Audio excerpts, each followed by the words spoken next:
Hi, today we have a 2017 Chevy Cruze Diesel. Yes, a diesel Chevy Cruze.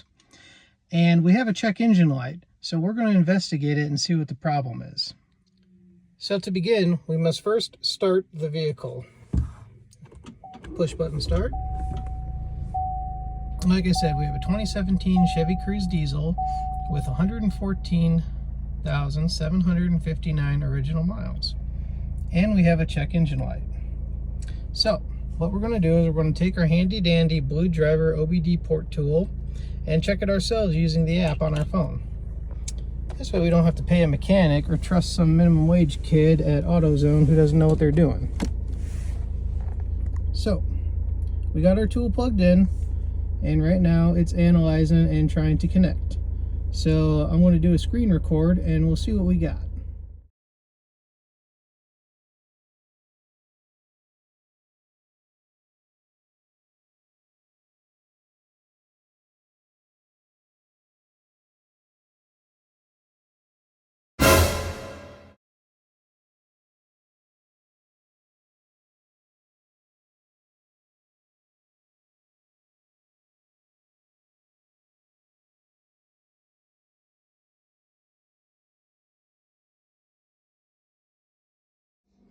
Okay, so after reading those trouble codes via our Blue Driver app, the most common issue is a bad NOx sensor.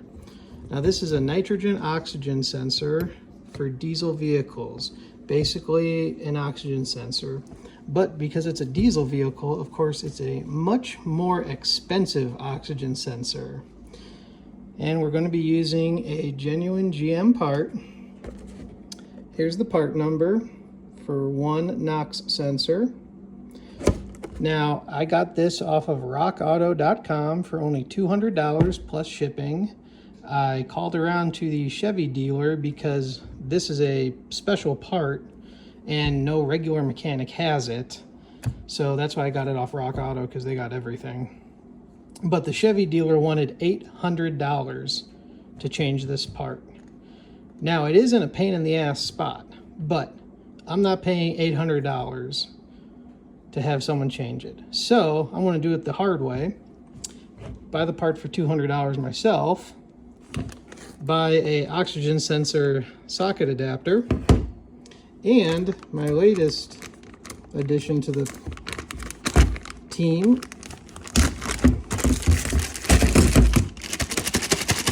thanks to Amazon, is a 22 millimeter wrench. Now I had to get a 22 millimeter, order it off Amazon, because that's the size of this nut right there. And because it's a flexible one, it's going to help me get into the very hard to reach spot. And it even ratchets, because the brilliant smooth brains at GM designed this to be in an incredibly pain in the ass spot, and I'll show you in a minute. Okay, we have our car jacked up using 2 jack stands and a low profile floor jack, which I got for only 50 bucks at Sears when they went out of business a few years ago. Pretty good deal. And the jack stands are found at a garage sale for 5 bucks for the pair. But anyway, we're gonna have to go underneath the car here, because the location of this oxygen sensor or NOx sensor is right there, right in the frickin' middle of the car, and it's almost facing directly upwards, not off to the side or underneath the exhaust pipe. So it's going to be a royal pain in the butt, which is why I have a flexible 22 millimeter wrench. And you also want to take note, here is the cable for it. Here's where it connects to the frame. So you want to take note of that too. And here is where the module ties into the frame. And you'll be unscrewing that too, and also unsnapping the cable from the frame. But we're gonna have to try to get that sensor out of here. Now, I've driven the car a little bit before making this video, so hopefully it helped warm it up a bit to loosen it. So we're gonna see. But because I don't have a real floor jack, I'm really working with minimal clearance. So I'm gonna show you what I can when I can. Okay, so I have my 22mm wrench, and we're going to begin by looping the open end up here where the wiring begins.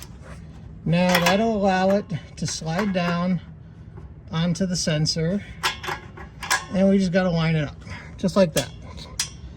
And see how it hangs down? And it fits over the sensor, and it's got the ratchet on it. So now we could get some leverage on it, hopefully, or beat it with a hammer to hopefully get it off. So I'm gonna do that, and I'll be right back. Okay, so I had to get to the other side to get some good leverage, but see that? I got it. Boy, was it a pain in the butt. So now that the oxygen sensor is spinning freely, I'm gonna leave it in there, and then I'm gonna go along the frame here to these plastic tabs I was telling you about, undo all these plastic tabs, connecting it to the frame, and then I'm gonna unbolt the module here. This is the computer sensor where it plugs into. I know this is a very bad angle, but this is what you got. I'll try to do better in a second. Okay, I got the tabs out. They are just little cheap plastic tabs. So don't worry if you break them. You're going to be replacing the sensor anyway, and the new sensor comes with these tabs already pre-installed. There's one right there on the heat shield. And I just used a regular pry tool to help me with it. Or you could even just kind of wiggle them out, and if it's cheap plastic, so you'll just break the ribs on them and it'll just pop right out. Now we got to get to the module right here. It's got two bolts, one right here and then one back here. So kind of one at the top left and one at the bottom right. Now the black cable stays plugged into the module. The gray end right here is the part that connects to the car. So you're going to want to unclip that before you unbolt this. And it's got one of those red pull tabs up top. So you'll just pull the red tab and unbolt the sensor. And if I had working room, I'd be able to show you how to do it. But I'm just going to tell you. Undo that red clip and pull out this part connected to the car. Then unbolt the module. Now, you may be wondering, what size are these nuts? Well, they are everybody's favorite, 10 millimeter. So these are two 10 millimeter nuts. So I'm gonna unbolt these, unclip that, and I'll be right back with you. Okay, I got the sensor off. That pull tab, you just pull the red tab outwards, put your finger on the black tab right here, squeeze it down, and just jiggle this out, and it slid right out. And the bolts unbolted right off. And if you don't believe me, there's the old sensor. So we're going to remove this and install the new one. Okay, I have successfully unscrewed the old sensor. Here it is. And the reason I undid the rest of the sensor first was because it made spinning this out a lot easier. Now you can just cut the wire right there, but I didn't want to in case I screwed something up and be stuck without a sensor. So let's compare the new one to the old one. Okay, and I apologize for the bad quality of the portions filmed under the car, but I'm doing the best with what I got. And I wish the iPhone camera zoomed out a little better. So here's the old sensor. And as you can see, this one's pretty burnt out, pretty bad.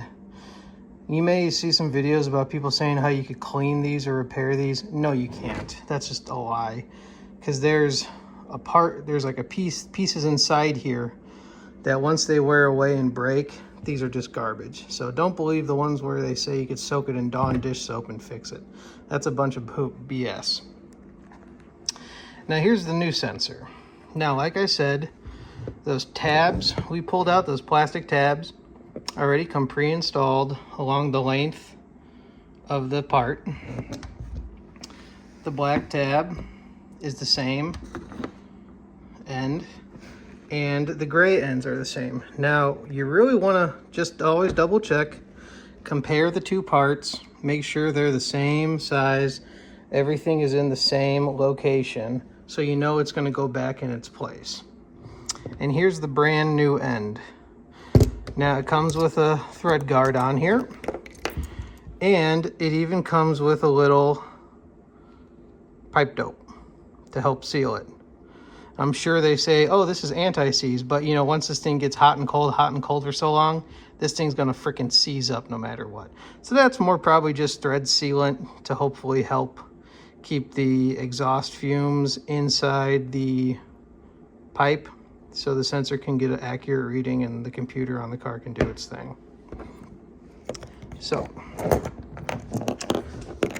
now we are going to get down under there and reinstall this sensor. Okay, as you can see, we got the new sensor screwed on in place. What was nice about this new one is this nut went up and down.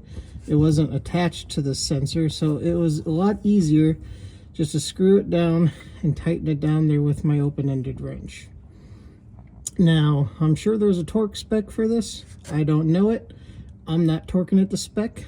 I just did it until I couldn't do it anymore, because there's no freaking way I'm getting another type of wrench up in here. But now that that's in the tailpipe, we can reattach all the plastic tabs along the frame. And as we see, here's the first one, and you just push it in. See? Now we're going to push all of them in, all the others,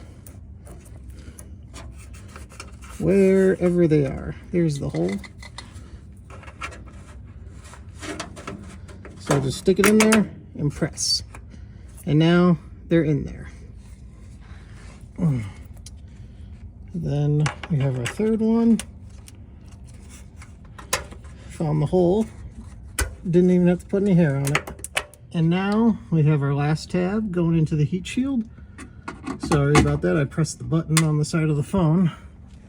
Okay, now we got our sensor wired in. Now all that's left is to put back the module onto the frame right there. Here's a better look. You can see the two bolts, 10mm. So I'm going to set this all up and plug it back into the harness, and I'll show you in a second. Okay, there's the new sensor installed, the two 10mm bolts and the clip. Now this clip wasn't too bad. You just slid it back into the gray end and then press the red tab until you hear the click, and now it's in there. And then, you know, I just tighten up these two bolts, or the nuts on the bolts. Again, I'm sure there's some torque spec, but I don't know what it is, and I just snugged them up real well. They're not going anywhere. Again, these are 10mm nuts. So we have our new oxygen sensor installed, and now let's go clear the code on the check engine light and take it for a test ride and see what happens. Okay, we're back in the car.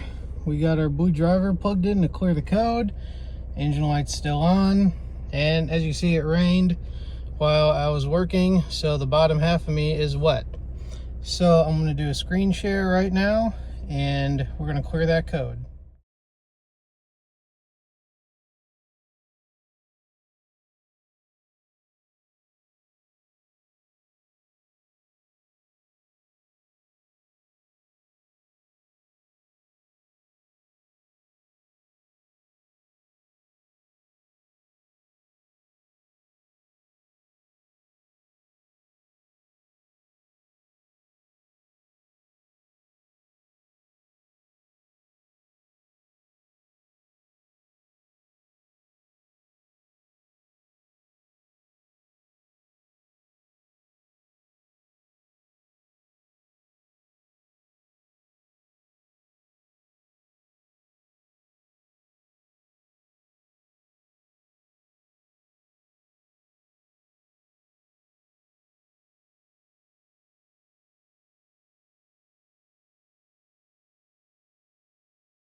As you saw, it cleared the code.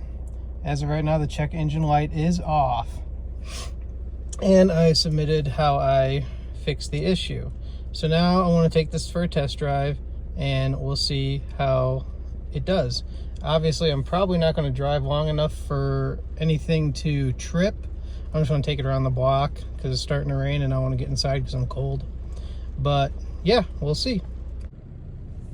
Okay, we're back. I didn't even go a whole mile, but the check engine light remains off, and the engine isn't shuddering as I'm driving anymore, and my RPMs aren't bouncing around, and even at idle in park, the RPMs aren't bouncing around. So I'm thinking we fixed the issue, everybody.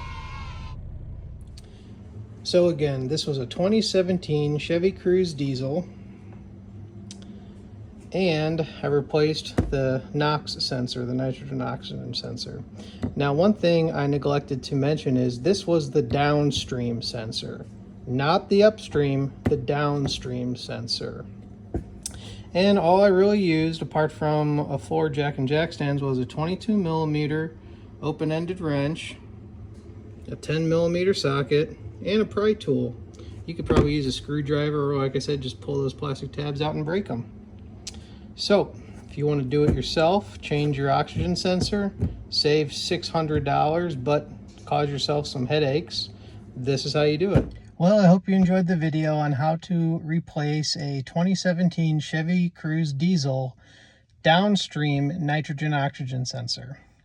I am not a certified mechanic. I am just a DIY guy trying to save a few bucks and learn how to do something on my own. If I can, I'll do it. So do not take this as professional advice or try to come back at me for anything if you screw something up, or try this yourself. Hope you enjoyed the video, and please like and subscribe for more videos in the future on things I could easily do in my garage. Hope this helps you save some money and learn something along the way.